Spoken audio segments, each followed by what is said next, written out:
off our website, which is obviously autohubshow.com. I did a survey in preparation for this show.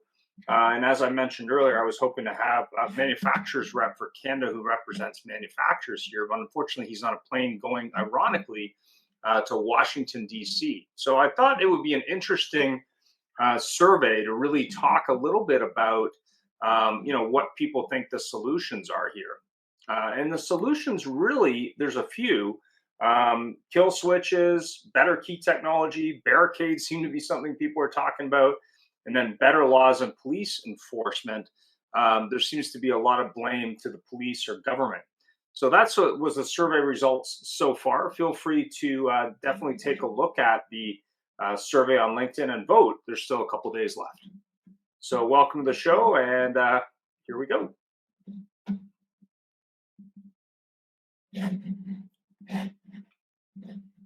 Feel free to comment too if you have questions. Here we go.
My name's Tony Warren. I'm the general manager of Fred Bean's Kia in Lanark.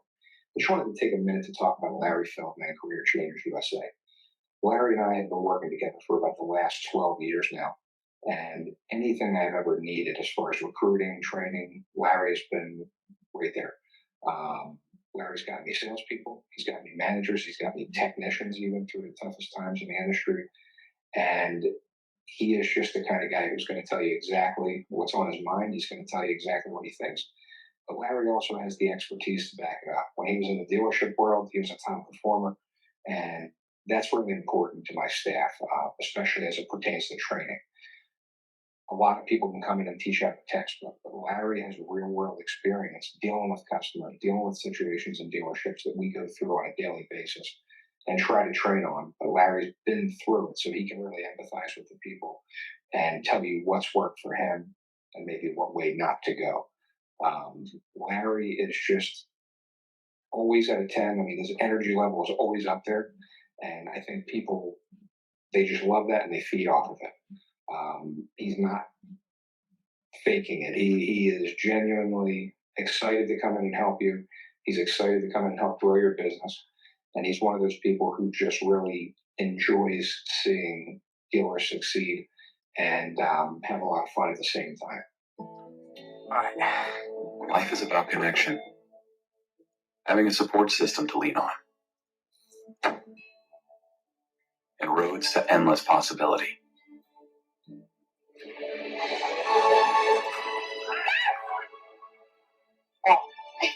At every turn, guiding the way, we are building the connections that move you.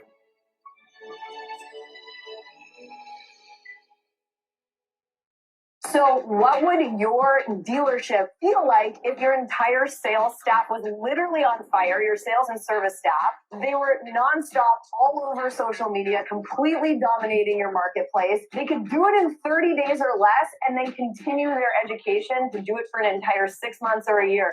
You literally would completely take over the entire marketplace and no one would be able to compete with you. And that's what we can do for you. So when you're walking around your community, whether you're at local restaurants or you're going to the gym, you don't want to be bothered? Fine, you won't be bothered. But a lot of people will walk up to you and say, oh my God, I love your social media. Your staff is amazing. We love what you're doing in the community. We want to come buy a car from you. We want to get an oil change at your dealership. Your community is absolutely going to love you. And it doesn't matter what platform you're on. You could be on TikTok, LinkedIn, Facebook, Instagram, all social media platforms. You will literally be all over the place. And not only will you have ads running, but your own staff is going to be promoting your brand and promoting themselves within the dealership and within the business. So it's like running an ad times 100-fold because your entire staff is participating in the process. I've traveled all over North America.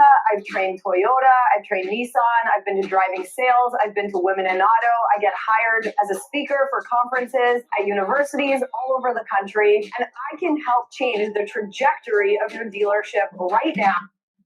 Good morning and welcome. And for the first time in a long time, I'm actually doing the show by myself. I actually had a number of guests scheduled. Unfortunately, sometimes that doesn't work out. And one of them was the gentleman who actually represents the automotive manufacturers actually in Canada. I had him on a show a while ago in reference to auto shows. And he's actually going to Washington, D.C. today to, I guess, lobby for manufacturers in the Canadian side. But the reason for the show actually is based on what he said on the last time I had him on the show would be a great idea for a show. And ironically, I was actually in the Greater Toronto area last weekend, not the one previous, but the one before that. And I spent some time with my brother-in-law and his wife talking a little bit about the challenges in terms of auto theft in his neighborhood. Now, I've heard a lot of it on the news in the Canadian market. I'm sure there's also some in the U.S. market as well. But the thing that was really, I guess, shocking or interesting to me was just how rampant it was in his neighborhood. He said not only did he have his car stolen, he actually recovered that car himself, which is probably not advisable. It was interesting, but also his next door neighbor had his car attempted to be stolen as well. So I don't think it's just about the type of car. I also don't think it's about the market per se. I think there's a lot of factors, but I know there's a lot of blame on the manufacturer side and also on the political side. So when I did the survey earlier, and I'll pull it up again just for people who didn't have a chance to look at it earlier on in the show, this is what the survey that I did, which is actually running right now on LinkedIn, so you can definitely check it out. And what it was really about was, you know, who's at fault of this? How do you stop it? How do you prevent it? And more importantly, how can we do that moving forward? So I'll just leave it up so that you guys have an idea. But basically, the four options that I put up was install kill switches, which is actually what he did. It's a pretty old school technique, but works. Install barricades, similar to those pop-up barricades in front of retail locations or even physical metal barricades I've even seen. Better key technology, because I know there's a lot of discussions around how easy it is to break into smart keys and the like, and also better laws and police enforcement. My personal view is probably a lot of these options are good, but maybe not for everybody. The kill switches, just in case you aren't familiar, are a simple device that actually predates a lot of these smart keys where cars were easily stolen, but basically there's a hidden switch that allowed you to disable the car being able to be stolen, usually to do with flow of gasoline. Better key technology, I think that's probably needed. And law enforcement, in my opinion, is definitely part of the problem here or the solution. Barricades, just in case you aren't familiar with those are the ones that pop up. They usually have them in front of retail stores. That way it's virtually impossible for someone to steal the vehicle. So when we're looking at automotive, we're looking at theft, we're looking at somewhat politics or somewhat laws in your local community. You know, we also have to look at it from a customer point of view. When you're looking at it from a customer point of view, you got to say, okay, I'm selling you this car. The car is one of the largest purchases people make in their life. And it's hard to, you know, a hard feeling when the car disappears on you. I noticed this for my brother-in-law very quickly because he got very, very angry about it, with good reason. It's obviously a large purchase and something he depends on to get to and from his job every day. But also, when you look at auto theft from a customer point of view, there's been devices for years. Anti-theft registration's one of them. Upgraded alarm systems, another one that was actually available when I sold cars back in the day. And I don't know if those actually protect vehicles. That's debatable. I hear car alarms every single day in my neighborhood where I live. But at the end of the day, there's certain countries even that have taken it more to the higher level. There's a solution in South Africa where essentially the car can eject flames when someone tries to carjack people. So there's definitely a lot of factors there. But when you're looking at protecting yourself, whether it be the club, a kill switch, a better alarm system, better home security, all those things, you need to understand that actually sometimes it's better to let the thief take the car because cars are replaceable, people aren't. When you're putting yourself at risk for an object that's really replaceable, that's you really need to think long and hard there. I was hoping to have some insurers on because the next thing that happens after auto theft goes on is insurance cost. So as you see more auto theft and more vehicles going to ports, like for example in Canada, Montreal, or in the U.S. various markets, you see an increase not only in theft but an increase in insurance premiums because of theft. So when you're looking at the rise of auto theft, when you're looking at technology from an OEM or from a dealer perspective, technology from the greater industry at large. I know with my car on my phone, there's an app, and some people commented on the survey that it would be great if the app could just kill the car completely. What was interesting is that's how my brother-in-law actually found his vehicle, was because of the app on his phone. He was able to track it down. Now, the thieves are pretty smart here, so they are able to disable this technology, but it's definitely useful to be able to track down vehicles in the short term. And one of the things that he said that was kind of interesting was that thieves actually had left the car overnight to see if there was a lot of heat on it before they then moved it to be exported, I assume. So the big question that comes out, and feel free to comment, is who's at fault for auto theft, in your opinion? And I'm not sure how to answer this question, actually. I think there's more. It's not that simple in terms of who's at fault. I don't think it's one specific person. I think you have fault from various levels of government. You have fault from the consumer that maybe left their car unlocked or didn't park it in a reasonable place. Or possibly you just have the fact that people that are stealing vehicles are just emboldened to do that because of lack of enforcement or lack of penalties. I think all those things have a factor. But also when you look at car theft in 2024 versus say 40 or 50 years ago, I think there's also a challenge here, which is that taking things in general has become much more commonplace than it was 20 or 30 years ago. I mean, you see it rampant in different areas, in retail in general in certain cities. You see it in different countries as well. And Larry Feldman put a comment in, it's the thieves. And I would agree with him. I think that you have to put blame on where blame is. So really, I think government and the legal system is beholden to actually make sure that there's penalties in place as a deterrent for people to steal vehicles. I know vehicles are important and they're expensive, but more importantly, if you have enforcement that makes it costly for that criminal to not steal something, so it's better for them not to steal it than to steal it, they're probably going to find something else to do. And then the next question that really came up in my mind as I went through this was, what can dealers do to help customers prevent auto theft? And what products and services can they recommend that will actually help? I had some discussions with a number of individuals around the club, which is an old school deterrent. There's ones now with metal shields around it. I know thieves like to saw through a steering wheel or steering column. Obviously, kill switches are another thing that is definitely something dealers should be talking to customers about. You have various camera systems, which may or may not be useful in a car because the car disappears. But obviously, cameras outside of your home could be a useful deterrent, or lighting. These pop-up barricades are kind of an extreme measure, but definitely prevent someone from backing out a car or driving it off the driveway. So that's another whole thing.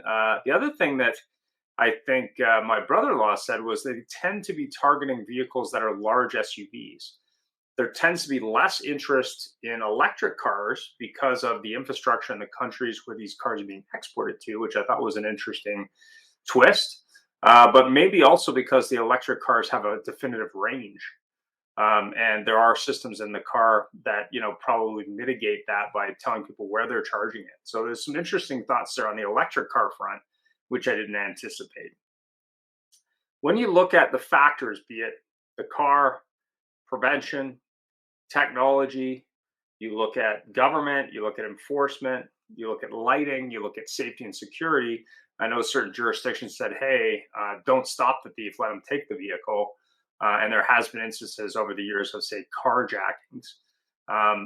Realistically, when you look at it, some of it I think has to be blamed on society and the acceptance of, people basically being able to steal vehicles multiple times and being released and doing it again. So in my opinion, a lot of it is penalties for this and changing behavior. Also, there's a lot of organized crime doing this, probably has been for many years, but the scale of it obviously is increasing. I heard a statistic last week that something like 3 out of every 10 Range Rovers or Land Rovers are stolen. So part of it is also the brand of car that you choose or the luxury side. But actually, in my brother-in-law's case, neither vehicles were really high-end, what I consider high-end vehicles. But the amount of high-end vehicles on the street today might be part of the problem as well. So obviously, you want to look at that as you're looking at insurance. You're looking at the vehicle that you're purchasing. You're looking at where to store it. And you're also looking at how to protect that vehicle. I believe things like alarm systems, smart technology in terms of immobilizers, better key technology, that obviously make it harder to hack those keys. Tracking technology allow you to remotely shut down the vehicle, I think, is also a big advantage. And then obviously working with government, OEMs, dealers, and customers to enhance that owner experience, but also to really focus on customer safety. Because at the end of the day, theft is a safety issue. What if you had, say, a baby in a car and someone stole it? Or what if your wife or husband were in the car and someone stole it? So there's definitely a lot of things there. And actually, my brother-in-law's neighbor had a situation where his neighbor actually went outside and confronted the thieves and was able to not only stop the theft with a baseball bat of all things, but also, take valuable, stuff off the thief in terms of a knapsack that they were using to embolden them to do this. The technology front, in terms of being able to start these vehicles remotely, is moving ahead quickly. And part of it has to be really taken into account when you're storing things like smart keys, things like Faraday cages, if you're not familiar, or as simple as tinfoil or a chip bag where you're putting that in so people can't scan the keys. I know there's been some discussion in the Greater Toronto market where it's like, oh, leave the keys by the door so they don't break into your house and just, let them steal the car. I don't think that's the right solution to this problem, but I'd love to hear some thoughts both on the survey, and of course, feel free to email me directly, ian@autohubshow.com.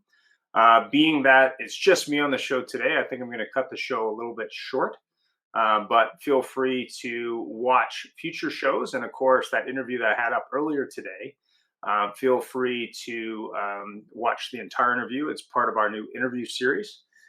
We will be doing a show next week on the future of car sales in terms of remote video.